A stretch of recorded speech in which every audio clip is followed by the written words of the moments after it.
خب عزیزان، یک کباب خوشمزه و عالی،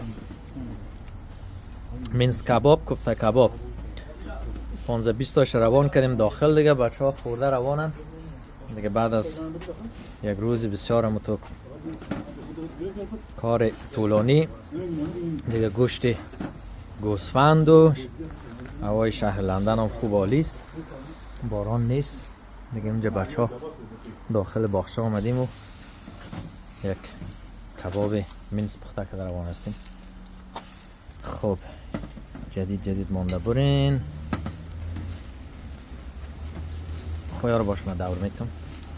کباب باید خیلی زود دور داد. تریک شمیسکی نفته. آفرین. بیا که ناسوخت بگی بخیر.